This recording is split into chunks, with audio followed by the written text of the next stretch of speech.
Good morning and welcome back to my S ফ্যামিলিতে সবাইকে স্বাগত জানিয়ে আমি সোনালি শুরু করছি আজকের একটা নতুন দিন আর নতুন একটা ব্লগ। আর আজকের দিনটা ছিল রথযাত্রা, তার উপরে ছিল সানডে। কিন্তু যেহেতু অভিজিতের সানডেতে ছুটি থাকে না, শুধু মেয়ের ছুটি থাকে, তাই সেরকম তো হয় না, তবু যতটুকু পারা যায় এই আর কি। তো চলো এখানে দেখো, সকালে আমার ডেলি রুটিনে যেমন চিয়া সিডস, লেবু আর মধু দিয়ে খেয়ে নিয়েছি। আর মেয়ে ঘুম থেকে উঠে পড়েছে। আর আমার যেহেতু আজকে ছুটির দিন ছিল, সেহেতু একটু সকাল সকাল উঠেই না ব্যস্ত হয়ে পড়েছিলাম গাছগুলোকে ভালো করে পরিচর্যা করার জন্য। তো গাছের জন্য কোকোপিট কিনেছিলাম, তো মাটিও ছিল, সেগুলো ভালো করে মিক্সড করে গাছের গোড়াতে দিয়ে নিলাম। আরও আজকে যেহেতু রথ, আরও নতুন নতুন কিছু গাছ তার সঙ্গে লাগিয়ে নিলাম। তো এই গাছটা দুটো যেহেতু আমি কুড়িয়ে পেয়েছিলাম বলতে গেলে এক কথায়, তো সেই গাছের যত্ন করতে করতে না বেশ অন্যান্য গাছের প্রতিও নেশাটা আবার বেড়ে উঠেছে। তো ভাড়া বাড়িতে না এইগুলো নেশা রাখাটা খুব কষ্টের, তবু যাদের গাছের প্রতি একটা ভালোবাসা থাকে তারা যেমন করেই হোক গাছ বাঁচানোর চেষ্টা করে। তো যেমনই গাছ হোক, যেমনই পরিবেশ হোক, যখন পেয়েছি গাছ দুটোকে অনেক কষ্ট করে, তো এদের তো ভালো রাখার দায়িত্ব আমার। তাই ভালো করে ওদের খাবার দাবারগুলো রেডি করে নিলাম। আর এটা হচ্ছে কোকোপিট, যেটা আমি অনলাইন থেকে কিনেছি। আর এটা মাটিতে দিলে না বেশ ভালোই গাছ ভালো থাকে। তো দেখো গাছগুলো বেশ, এটা জবা গাছ, ওপাশে টগর, এই গাছগুলোকে নতুন আমি অ্যাড করেছি। তুলসী গাছটাও লাগিয়েছি। আর ওই যে কী বলে না যে টাইম ফুল নাকি, ওগুলোও আছে। আর ওপরে যে ফাঁকাটা, ওখানে না অ্যালোভেরা লাগাবো, তো ওটা ফাঁকা রয়েছে। তো এই পাশে অনেক লেট করে ফেলেছি, আজকে যেহেতু মেয়ে বাড়িতে রয়েছে, তো কিছু একটা তো টিফিন দিতেই হবে।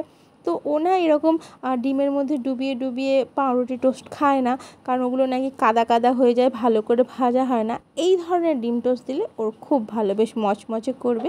মানে যেই খাবারটা শরীরের পক্ষে ক্ষতিকর, সেই খাবারটা আমার মেয়ের খুব প্রিয়। তো চলো এগুলো এবারে ভালোভাবে বাটিতে সাজিয়ে নিয়ে ওকে দিয়ে নিই। ওর অনেক জোর খিদে পেয়ে গেছে, বাচ্চারা ড্রয়িং করছিল। তো চলো এখানে খেতে দিয়ে নিলাম। কোথায় গেছে, হাত ধুতে না বাইরে গল্প করছে বন্ধুর সঙ্গে, জানি না। তো এইদিকে আমাদের চা খাওয়া হয়েছিল, সেগুলো দেখো হরলিক্স খেয়েছে মেয়ে, সেগুলো ওই পাশে রাখা ছিল। ওই যে আমি গাছ নিয়ে ব্যস্ত হয়ে পড়েছিলাম, তো পরিষ্কার করে নিলাম। এ পাশের দিকে আমাদের মানে আমার আর অভিজিতের একটুখানি টিফিনের তো ব্যবস্থা করতে হয়। আর অভিজিতের যেহেতু গাটা একটু গরম গরম, দেখো পাশে প্যারাসিটামল কিনে এনেছে, মুড়ি মেখে দিলাম ঝাল ঝাল করে। আর এ পাশে এই যে মেয়ে ড্রয়িং করছে, আর সোনাই পাশে বসে আছে, মানে আমাদের পাশের বাড়ি ওর বান্ধবী। আর রথযাত্রা সেহেতু রথযাত্রারই ছবি নিয়ে ও ড্রয়িং করা শুরু করেছে। তো যেহেতু ড্রয়িংটা আমিই ওকে শেখাই, তো যেই সব জায়গায় একটু প্রবলেম থাকে সেগুলো একটু বলে বলে দিই। তো ও কোথাও যাওয়ার থেকে না আমার কাছে ড্রয়িং করতে বেশি ভালোবাসে। কিন্তু টিভিতে ওর ডোরেমন বা সিনচ্যান বা আদার্স যে কার্টুনগুলো, সেগুলো কন্টিনিউ চলবে সানডেতে পুরোটা। আকাশের অবস্থা খুবই খারাপ। আর এদিকে আমি বেডশিট আর যাবতীয় যা যা থাকে আর কি সংসারে, রবিবারে সুযোগ পেয়েছি যেহেতু, একটা অনেকটা সময়ের ব্যাপার থাকে, মেয়ের স্কুল নেই, তো এগুলো কাচাকাচি করে মিলে দিয়েছি। কিন্তু শুকনো হবে কি না আমি জানি না, কারণ আকাশের অবস্থা খুব খুব খারাপ। তো এপাশের দিকে রথযাত্রা হলেও মেয়ের যেহেতু আগের দিন শনিবার, তার আগের দিন অমাবস্যা, মানে কোনো রকম কিছু সেরকম রান্নাবান্না হয়নি। তো মেয়ের আজকে জেদ ছিল চিকেন আমাকে করে দিতেই হবে। তো সেই উদ্দেশ্যে চিকেন করা। কেউ কোনো খারাপ মাইন্ডে নিও না, কারণ আমাদের বাড়িতে তো রথ নিয়ে অতটা পুজো আচ্চা হয় না। ঠাকুরকে যেরকম নিত্য পুজো দেওয়া হয় সেরকমই দেওয়া হয়। তো সেই জন্য এপাশে চিকেনটা করে নিচ্ছি। আর আরেকটা দিকে আলু আর উচ্ছেটা সেদ্ধ বসিয়ে দিয়েছি। ওটা ভাতে দিলে না ওরা বেশ চিৎকার চেঁচামেচি করে, যদি উচ্ছেটা ভাতের মধ্যে কোনো রকম ঘেঁটে ঘুটে যায় তাহলে ভাত খাবে না, তাই উচ্ছে আলুটা আলাদাই সেদ্ধ করে নিলাম। এপাশের দিকে পেঁয়াজ আর টমেটো আদা রসুন কষিয়ে নিয়ে চিকেনটা তুলে দিলাম। আর একটু বেশি করে করলাম, কারণ অনেক দিন পর চিকেন হচ্ছে, তো বেশি হয়ে গেলে ফ্রিজে থাকবে, মেয়ে খাবে। আর এই পাশের দিকে অভিজিৎ একটা খুব বড় সাইজের পেঁপে কিনে নিয়ে এসেছিলো, লাল পেঁপে। আর পেঁপেটা না দুদিন রাখার পরেই, বর্ষাকাল বলে কিনা আমি জানি না, পুরো একটা সাইড পচে গেছে, সেটাকেই কাটছাট করে যতটা। আর এই পাশের দিকে মেঘের আওয়াজ শুনে ছুটে বাইরে থেকে ভিডিও করলাম। আর অভিজিতের এখানে খাওয়া দাওয়া হয়ে গেছে, আর আমাদের টিফিন খাওয়া হয়েছে। মেয়ে একটুখানি চিকেন টেস্ট করেছে।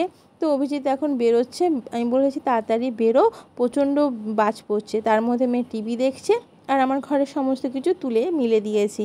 আর মেয়েকেও খেতে দিয়ে দিয়েছি, কারণ চিকেন হয়েছে, ও তাড়াতাড়ি করে একটু খাবে, নাহলে ওর বড্ড টাইম লাগে খেতে। আর এই পাশের দিকে আমি ঘরটা মুছে নেব, স্নান করব, বাদবাকি তো আগে সব করে নিই, তাও দুপুরের দিকে একটু মুছে নিলে ঘরটা বেশ পরিষ্কার পরিষ্কার লাগে। তো জলে এই পাশের দিকে নিমাইলটা মিশিয়ে নিলাম, কারণ বর্ষাকালে না আমি সবসময় জন্য ব্যবহার করলে বর্ষাকালে একটু বেশি বেশি নিমাইল বা ফিনাইল ব্যবহার করি, কারণ জানি না কেন ঘরটা না কেমন কেমন লাগে। বলতে বলতে অঝোরে বৃষ্টি শুরু হয়ে গেছে। এত পরিমাণ বৃষ্টি হলো মাত্র 20 মিনিটের মধ্যে, মানে দেখার মতো বৃষ্টি হয়েছে কালকে আমাদের এখানে। তো চলো সেটাও তোমাদের সঙ্গে তুলে ধরলাম।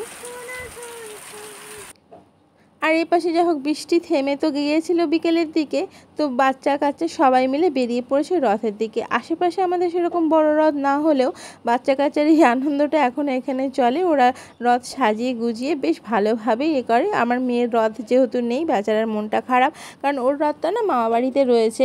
তো আবার এখানে ছোটো ঘরের মধ্যে কোথায় রাখবো, আর সেরকম কিনে দেওয়া হয়নি, ওই বন্ধু বান্ধবদের রথ টানে ব্যাস হয়ে যায়।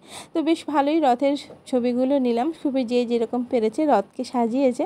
তো এই পাশের দিকে সন্ধে হয়ে গেছে, সন্ধে দিয়ে দেখো চেয়ারে ভর্তি শুকনো জামা কাপড়, এগুলোকে তো মিলতে হবে, মানে শুকনো হয়েছে কোনো রকমে, তো এগুলোকে পাট করে নেবো। আর এইদিকে দেখো আমার মাছ বাজার চলে এসছে, তার সঙ্গে আরও অনেক কিছু অর্ডার ছিল, সেগুলো এসে এক এক করে তোমাদের সঙ্গে সবই শেয়ার করার চেষ্টা করব। এদিকে দেখো আরেকটা অর্ডার চলে এসছে, মানে যেদিন আসি সব একসঙ্গে চলে আসে, এটাতে কি আছে নেক্সট ভিডিওতে বলবো। ভালো লাগলে ভিডিওটা একটা লাইক শেয়ার কমেন্ট করে, ততক্ষণ জন্য টাটা।